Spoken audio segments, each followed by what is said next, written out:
Section 5.3, the indefinite integral. So the question here that we're going to ask is, if I give you a function, f of x, and I say that this is the derivative of something else,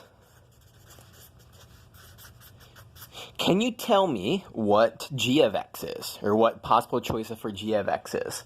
If you're familiar with the TV show Jeopardy, it's kind of like that. In Jeopardy, you're given the answers, you have to come up with the question.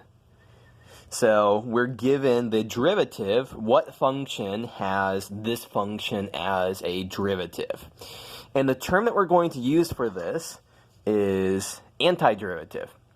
So a function big F is an antiderivative of a function little f on some open interval if f prime is, I should say here, big F prime of x is equal to little f of x for all x in our interval.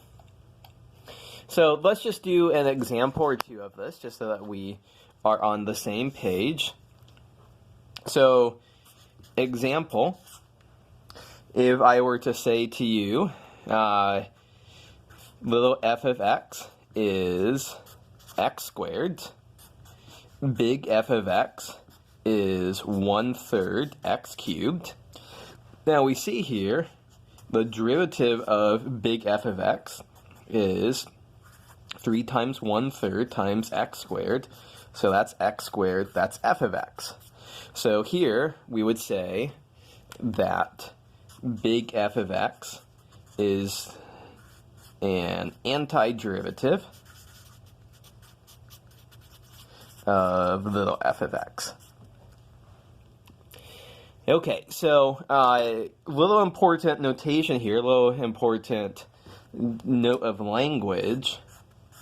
Note that I wrote the word and there instead of writing the. I didn't say that f of x is the antiderivative of little f of x. Can you think of why that is? Can you think of why, can you think of another, let me phrase it this way, can you think of another function that is an antiderivative of little f of x? Well, what happens if I tack on a plus 7 here? Now, when we take the derivative of big F of x, we still get 3 times 1/3 x squared.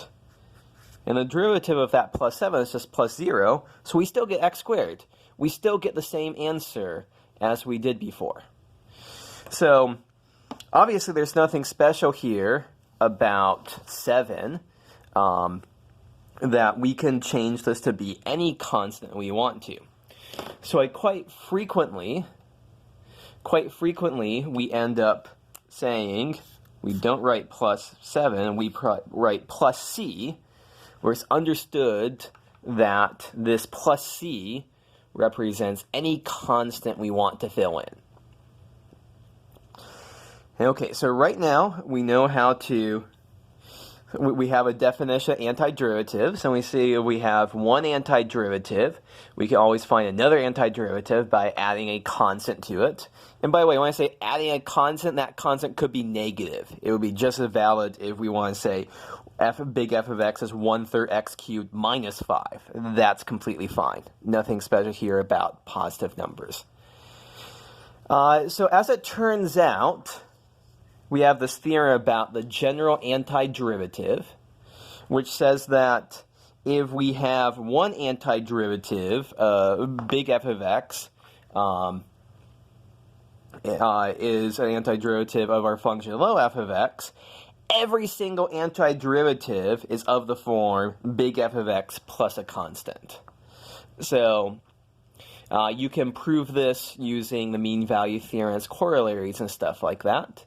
So this is going to give us our general antiderivative is write down one antiderivative for a function and then tack on a plus c.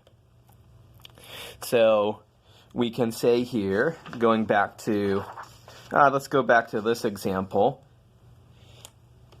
I can say that for little f of x, is x squared.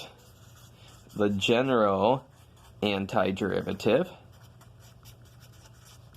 is big F of x is equal to 1/3 x cubed plus c.